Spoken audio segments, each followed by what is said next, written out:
Hello, welcome to Soulprint Intuitive Tarot. It is January 7th, 2020. Thank you so much, sincerely, from the bottom of my heart. The support that you amazing people have shown for Soulprint Insights has been amazing. I checked just before I sat down to do this, and I now have 500 subscribers on that channel. Honestly, it officially launched yesterday morning. It's incredible, and I can't, I need to say thank you right now because it's just amazing, and I'm so grateful.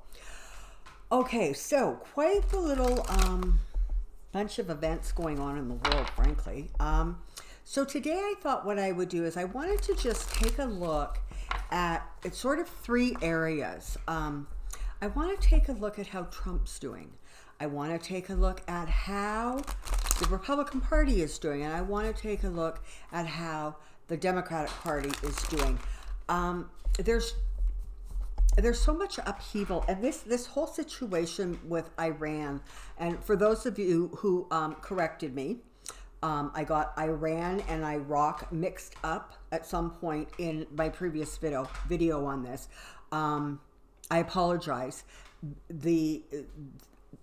Sometimes the names just become interchangeable in my head, which, I can't really explain that, but they do. Okay, so it was Soleimani, who was a general from Iran, who was killed in Iraq by under Trump's orders. Bottom line. So, but what that's done is it's created a lot of tension and a lot of friction, I think, all over the place within the Democrats and the Republicans, and trying to figure out how to respond and react to this. And so I wanted to take a look. So you've got a combination of that horrible situation going on, and you've got the impeachment and more information coming out. And now Bolton says he wants to have a little chit chat with the Senate about that, although frankly, I'm not holding my breath. He said the very same thing about the House Investigation Committee. That, I'd love to talk to them as soon as they subpoena me. Oh, you've subpoenaed me? Oh, well, now I need to take it to court. I'm not sure. So, I'll believe it when I see it. So, I want to take a look. So, I have a question, and my question basically is, I want to know how sort of those three areas of the government are functioning right now. So you have Trump and his administration, you have the Democrats, and you have the Republicans. So come on down, I have a question.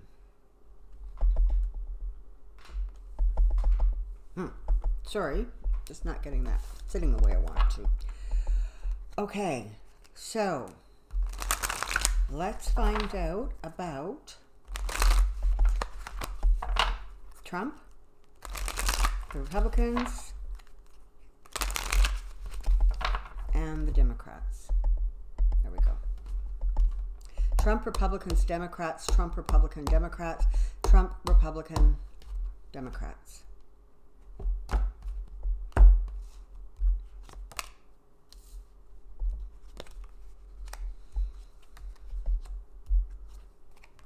Okay. Well, okay, so this is kind of what's going on here. You have the government,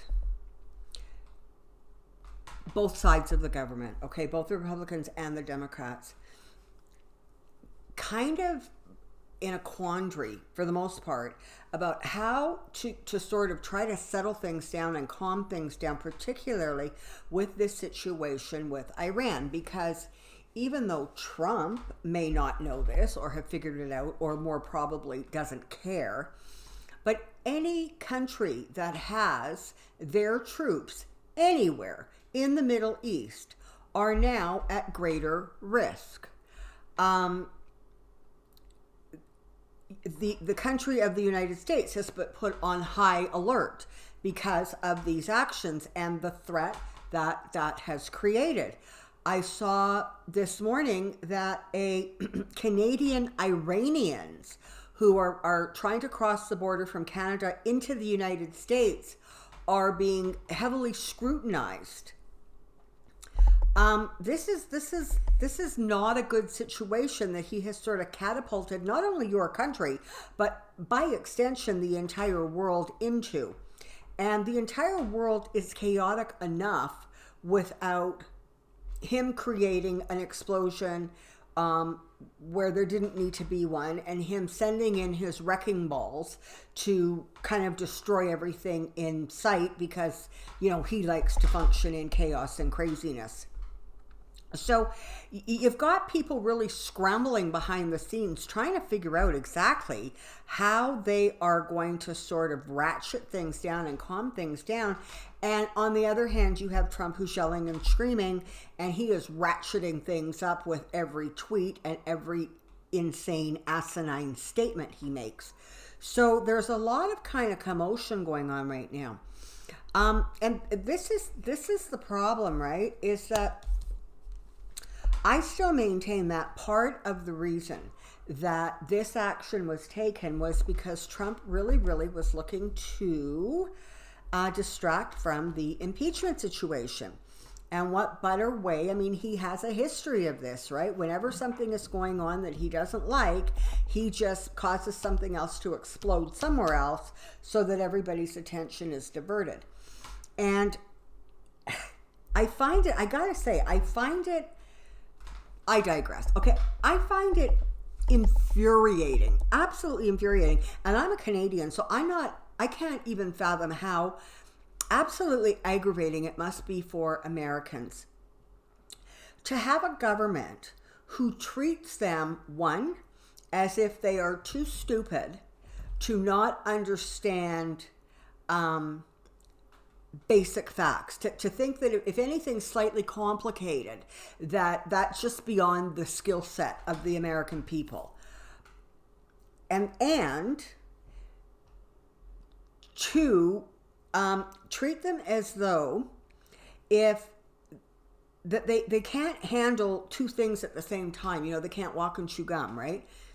If the impeachment thing is going on, well, if you cause something else big over here to go on, they just completely forget about the impeachment thing. It is that kind of arrogance in government that just makes everybody crazy. I imagine it must be beyond infuriating for Americans who are trying to figure out, one, what the heck is going on with their government, how much danger they're in, how they're going to finish conducting their own lives and how that impacts them, and how to just sort of get on with the day-to-day business of living.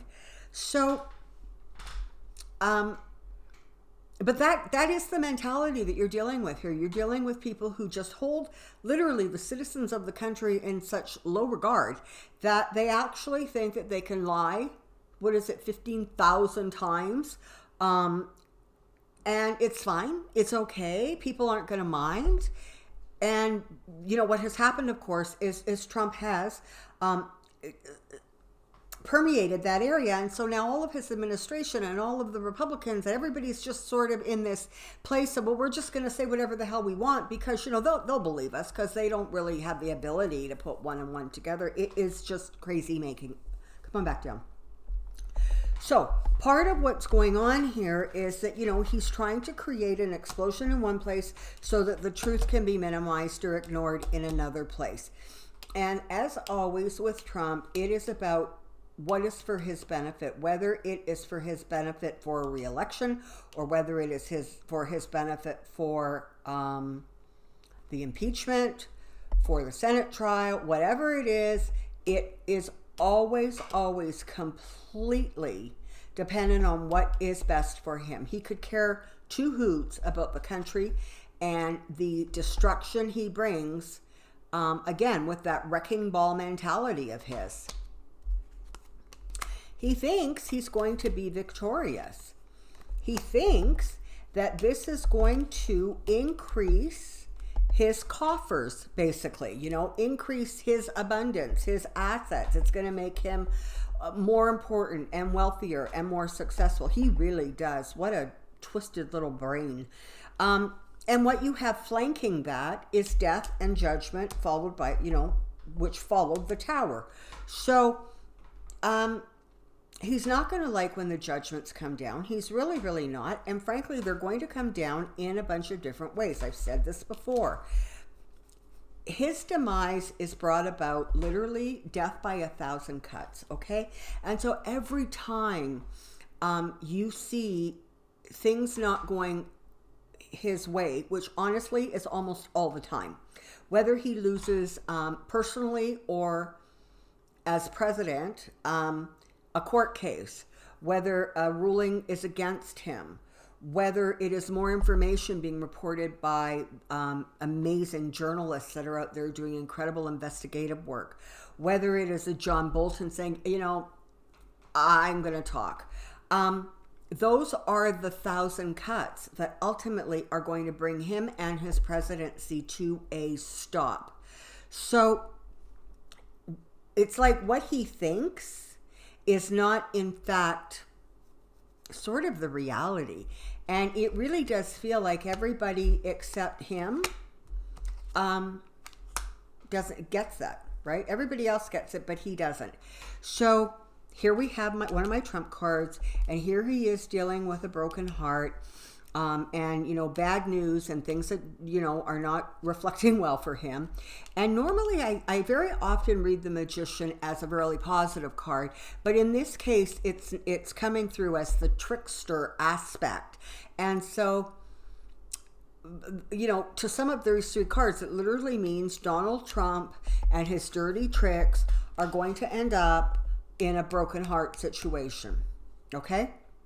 And when you have those kind of cards, again, following Judgment, the Tower, and Death, you're not in a good place, okay? Now, let's see what's going on with the expanded government, if you will. Okay, so what's going on behind the scenes? There's a lot more going on behind the scenes than we actually know about. So there's more communication going on between the Democrats and Republicans than we are currently aware of. Now, does that mean there's direct communication going on between, say, Pelosi and Mitch McConnell, or Schumer and Mitch McConnell? I don't think we're there yet. But certainly their people, you know, their staff, there's more going on. There's just stuff going on behind the scenes that we don't know about. And offers are being made, and you know, they're not really being well received on both ends. And so literally the burden or the energy that it's going to take to move this situation forward. And I'm specifically talking about the impeachment right now and the Senate hearings, are significant, because even though there's behind the, you know, scenes work going on, there's not a lot of responsiveness, I guess, to either side. They're making headway, but it's slow for right now. So, and again, you know what? You have two very, very different sort of attitudes or opinions going on, right? The Democrats under Pelosi has, you know, not turned over the articles of impeachment because they can't even get Mitch McConnell to agree to hold an actual Senate hearing. He wants to do something just called sweep it under the rug, and no, we're not going to listen to anybody, and no, we're not going to read any paperwork, and no, we're not going to do anything. We're just going to come in, you're going to vote, and you're not going to impeach him, and we're going to move on with our life. And the Democrats are saying, no, oh boy, wait a minute.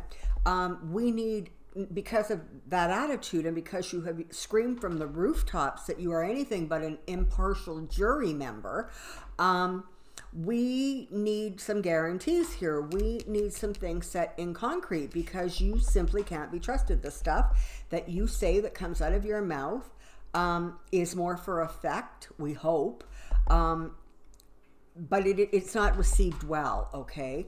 So that's happening. But one of the sort of, if you will, advantages or benefits of what has gone on with Nancy Pelosi sort of saying, I'm not handing over those impeachment articles, is a couple of things. One, you have amazing reporting coming out.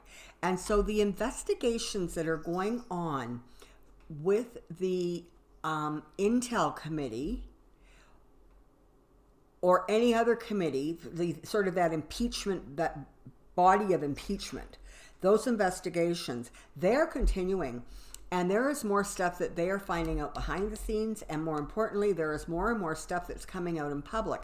And that is always beneficial to the Democrats, because it sort of is a listen, look all the stuff that we weren't aware of, that we didn't know. And it's coming out. A rating for Trump to be impeached and removed from office is current. The last poll I heard was sitting at 57%.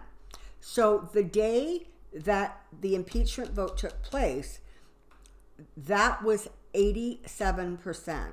So it has gone up 10 points in the 20 or so days that that have transpired since that impeachment vote took place. And look at all of the information that's coming out. Look at all the information that people didn't have before that they are now starting, to hear about. And so there are some real benefits for the strategy that she is employing. And frankly, it is not working well for the Republicans.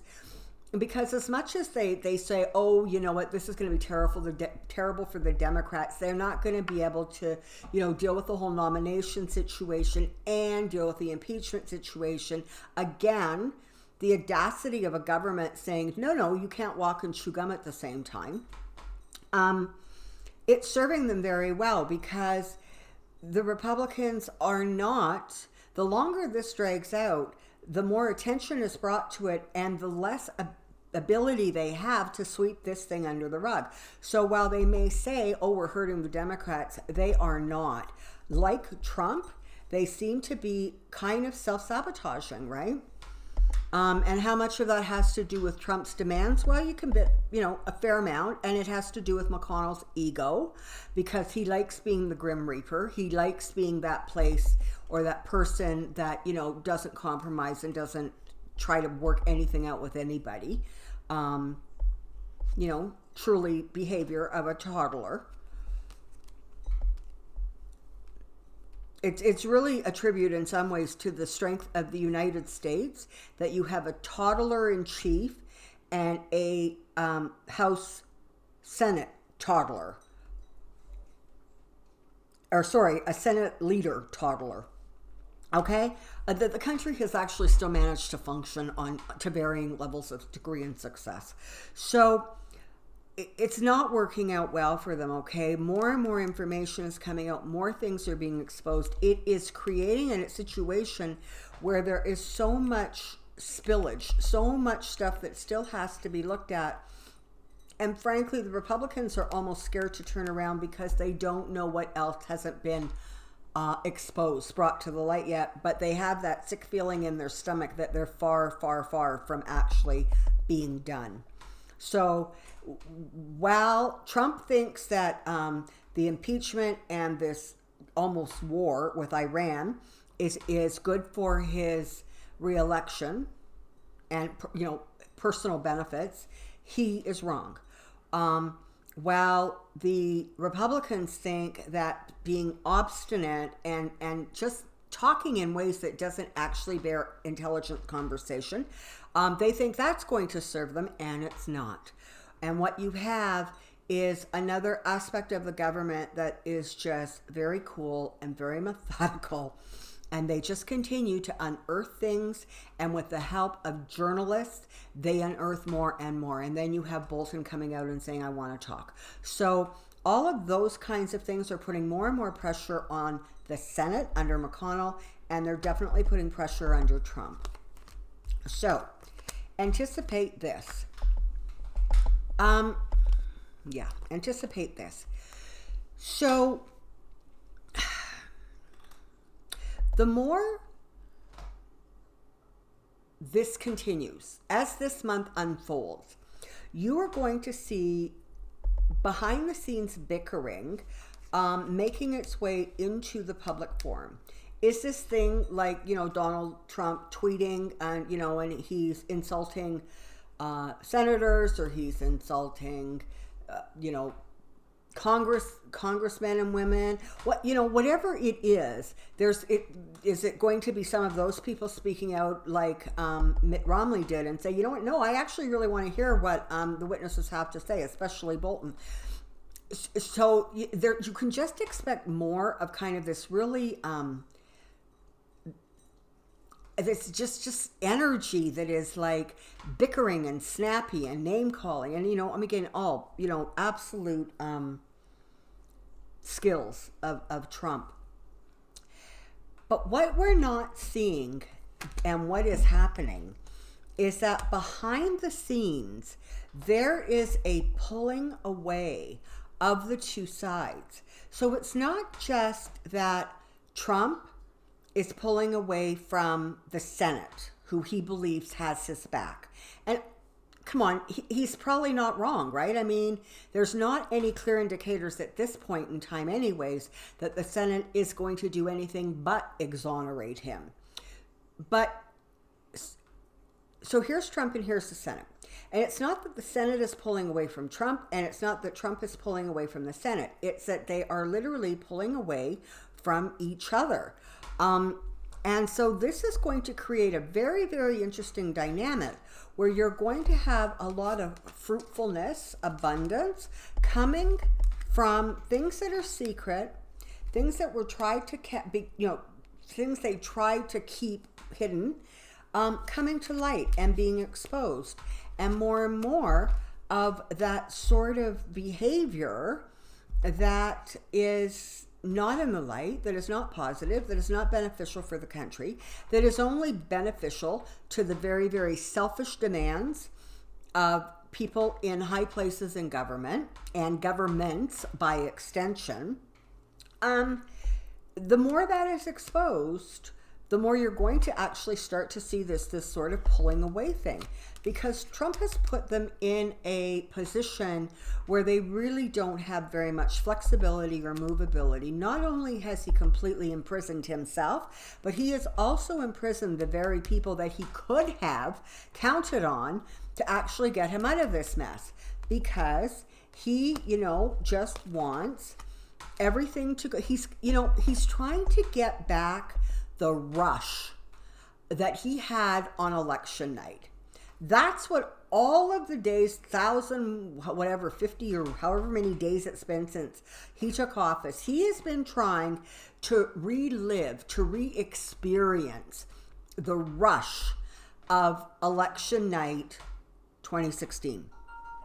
And that is why he continues to do this stuff. He wants to go back to that moment of absolute victory and adulation, and that in and of itself sort of gave him the power to think that he was above the law, that he was above justice. And what he has been discovering since then is that, in fact, you know what, you're not. Even though you have knocked the crap out of some of these guardrails, they're still holding. It might be tenuous right now, but they're holding. So, what we have here, I mean, this is absolutely never, ever a good thing. Sorry, I'm just digging. I want to pull out the appropriate cards here. And somewhere over here, there's judgment, and somewhere over here, okay. This is what we've got. This is literally what's going on in the government right now. There is judgments going on pertaining to justice, okay? Justice and judgment are side by side, and they're trying to bring back a balance or a harmony.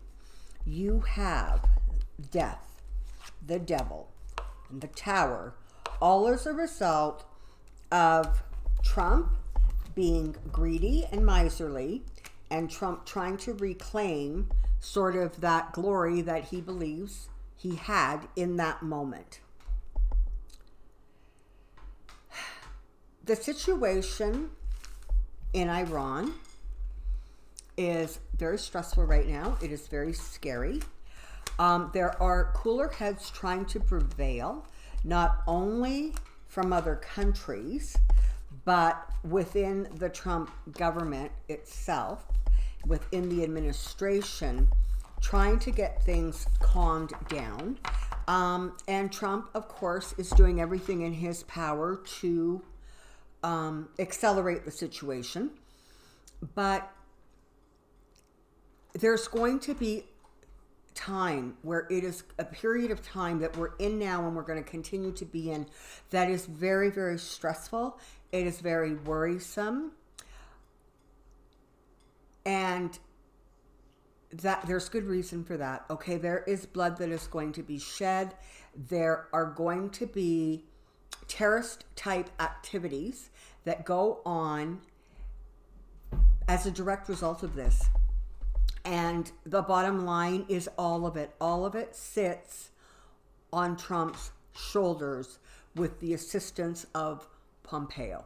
So it's going to be, I can't promise you an amazing time. I can't tell you that this is just going to go away. It's not. This is like, you know, he crashed a wrecking ball through something he should not have crashed through. And without any consequences or any understanding of what that might look like, he just did it because he wanted to distract from the impeachment. And, you know, Pompeo said this was an important thing to do. So what I can tell you is this is a time of 1,000 cuts for Trump and his administration. It's important to pay attention, and it is important to stay focused. It is a much more dangerous time now than it was even a week ago because of the situation with Iran and Iraq and the ripples of that. And so what I can tell you is you need to be paying attention. You can't sort of block this out. But what you can do is do your level best to stand in a place of light and hope. Do not fall into fear. Do not fall into anger. Try to keep yourself balanced because again, whatever energy you're in attracts more of the same. I mean, God, perfect example. Look at the energy that Trump lives in, that swirl of energy. And what does he do? It expands and it expands and it expands. And that is true of everybody and their energy. So keep yours as light and bright and as positive as you can, because understand 2020 is a year of tearing down that which no longer works or serves to make the room and create the opportunity to create something that will. So this is not an easy year. This is a year that is going to bring change that is long overdue. So keep that in mind, okay? Don't lose hope. We're going to come through this. All right. Until next time, take care, be well, and I'll see you soon.